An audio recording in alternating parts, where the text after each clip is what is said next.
విశాల హృదయం ఉన్న నారాయణ రెడ్డి గారు మాణిక్యం దంపతులకి సన్మాన కార్యక్రమం.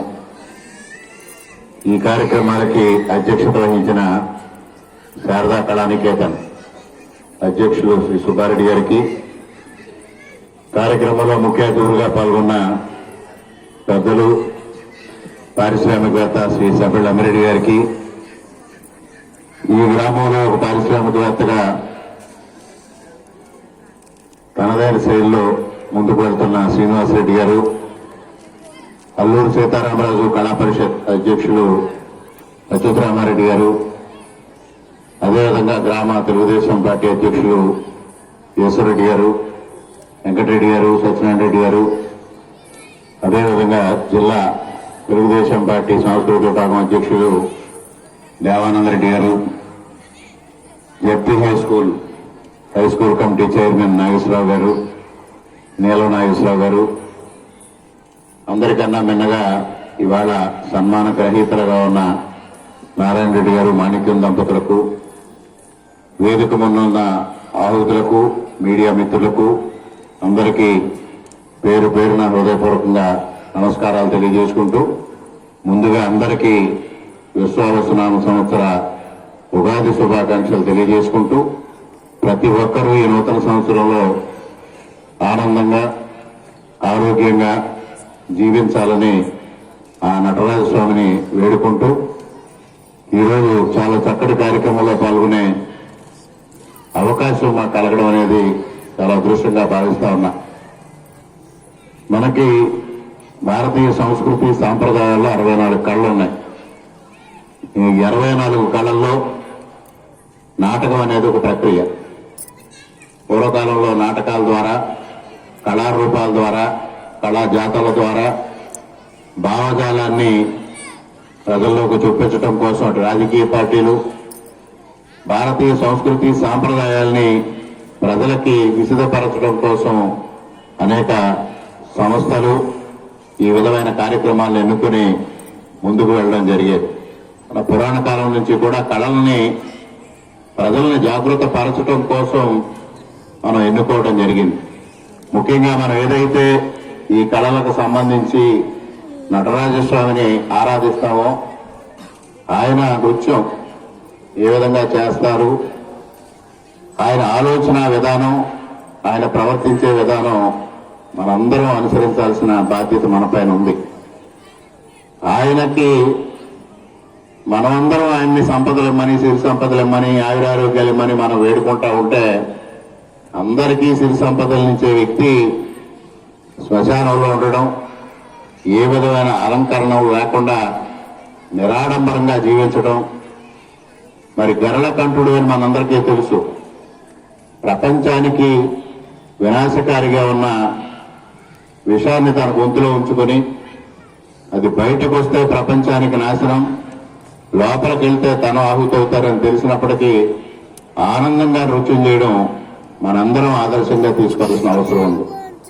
అటువంటి చరిత్రలు, అటువంటి పురాణాల్లో మనకు తెలియజేసిన విషయాలు ప్రజలకు తెలియజేయడం కోసం ఈ కళల ద్వారా మనం అనేక రకాలుగా ప్రజలకు సేవ చేయడం అనేది ముందుకు రావడం జరుగుతూ ఉంది.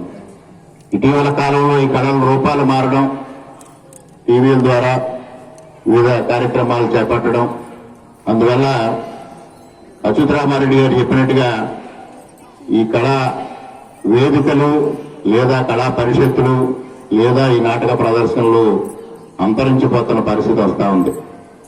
అటువంటి దాన్ని పునరుద్ధరించాలనే ఆలోచనతో అనేక సంస్థలు కృషి చేయడం జరుగుతూ ఉంది. అయినప్పటికీ ప్రేక్షకాదరణ అనేది అంతంత మాత్రంగా ఉన్న పరిస్థితులు ఉన్నాయి. కొన్ని గ్రామాల్లో మన ప్రాంతంలో, అదేవిధంగా కొన్ని ముఖ్యంగా ఒంగోలు ప్రాంతంలో కొంతవరకు ఆదరణ కనిపిస్తూ ఉంది. అటువంటి పరిస్థితుల్లో ఈ అంతరించిపోతున్న కళల్ని తిరిగి జీవం పోయడానికి ప్రతి ఒక్కరూ బాధ్యత వహించాల్సిన అవసరం ఉంది సమాజంలో. ముఖ్యంగా మూలారెడ్డి కళా పరిషత్ గురించి వారు ప్రస్తావించడం జరిగింది. ఇటీవల కాలంలో మూలారెడ్డి కళా పరిషత్తు నిర్వహించకపోవడానికి ఒక కారణం కూడా మీ అందరికీ తెలియజెప్పాల్సిన అవసరం ఉంది. గత 5 సంవత్సరాల్లో దుర్మార్గం ఎంత పరాకాష్ఠకు చేరింది అనడానికి మూలారెడ్డి కళా పరిషత్ మూలన పాడడానికి ఈ సందర్భంగా తెలియజేస్తా ఉన్నా. 2019లో నేను ఓడిపోవడం, ఆ సంవత్సరం ఎన్నికలు ఏప్రిల్ నెలలో జరగడం వలన మే నెలలో నిర్వహించాల్సిన కళా పరిషత్తును మేము నిర్వహించలేకపోయాం.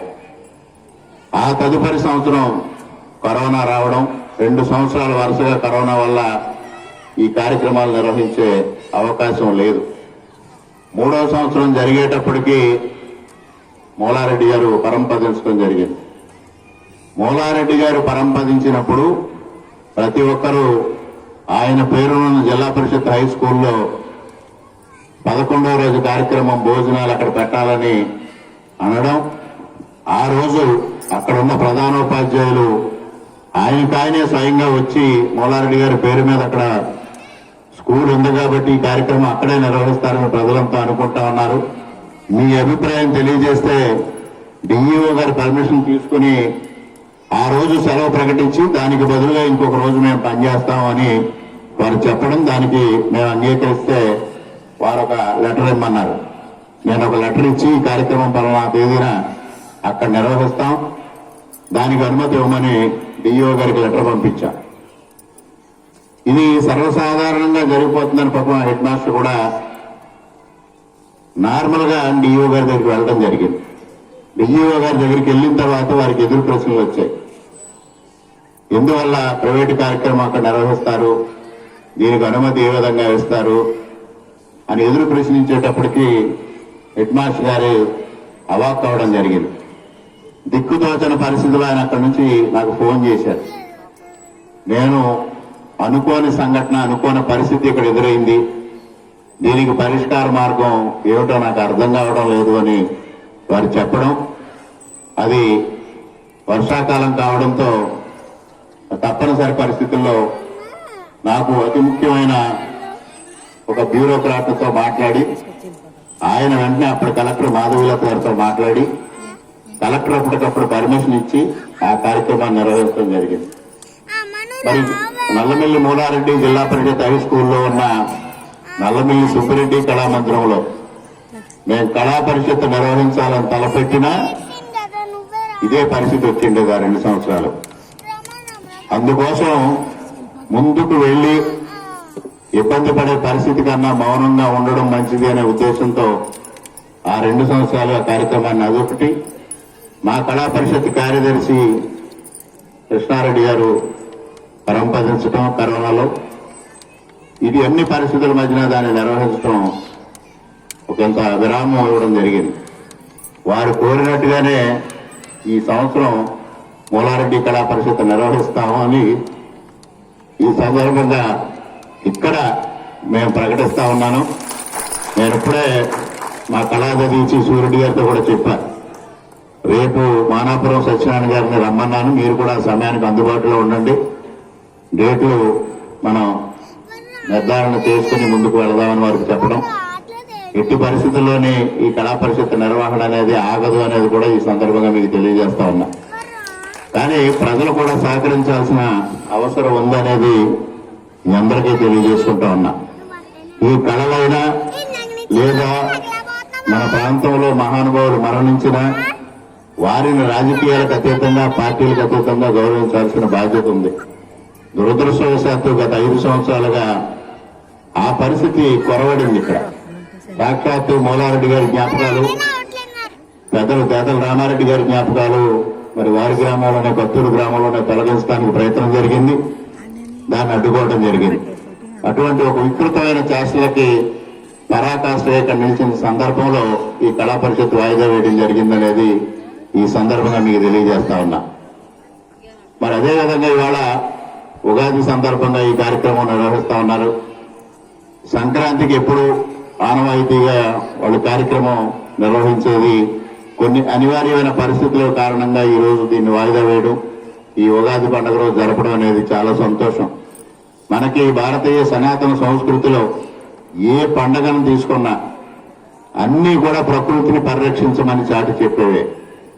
మనం ఏ ధర్మం తీసుకున్నా, బాబా గారు చెప్పారు పూజలు, ఏ పూజ తీసుకున్నా ప్రకృతికి కృతజ్ఞత చెప్పడం తప్పించి మానవుడికి సిరి సంపదలు ఇమ్మని ఆయురారోగ్యాలు ఇమ్మని ఏ పూజ చెప్పదు.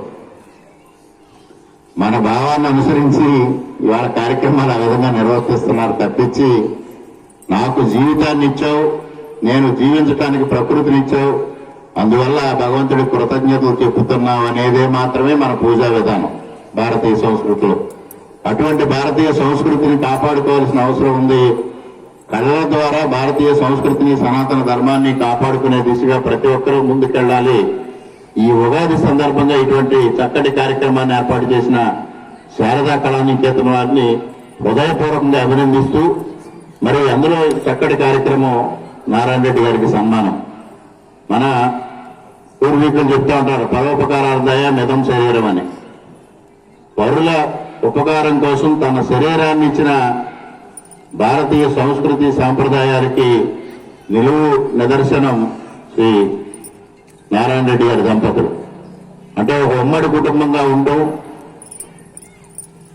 సంస్కృతి సాంప్రదాయాలకి నిలువెత్తు నిదర్శనంగా నిలుస్తూ, గ్రామంలో ఎవరికి ఏ ఆపద వచ్చినా, ఎటువంటి సమస్య వచ్చినా నేనున్నాను అంటూ ముందుకు రావడం, ఇటు ఆధ్యాత్మిక విషయాల్లో కానీ ఇతర విషయాల్లో కానీ అభివృద్ధి కార్యక్రమాల విషయంలో కానీ వారి వంతు సహకారం గ్రామానికి అందిస్తూ, ఈ గ్రామంలో ఒక శివాలయ నిర్మాణం జరిగిందన్న, అనేక రోడ్ల నిర్మాణాల్లో వారు భాగస్వామ్యం వహించిన, అదేవిధంగా వీరబ్రహ్మం గారి గుడి నిర్మాణం చేసిన, ఇక్కడ ఈ డయాస్ ఏర్పాటు చేసిన అనేక కార్యక్రమాలు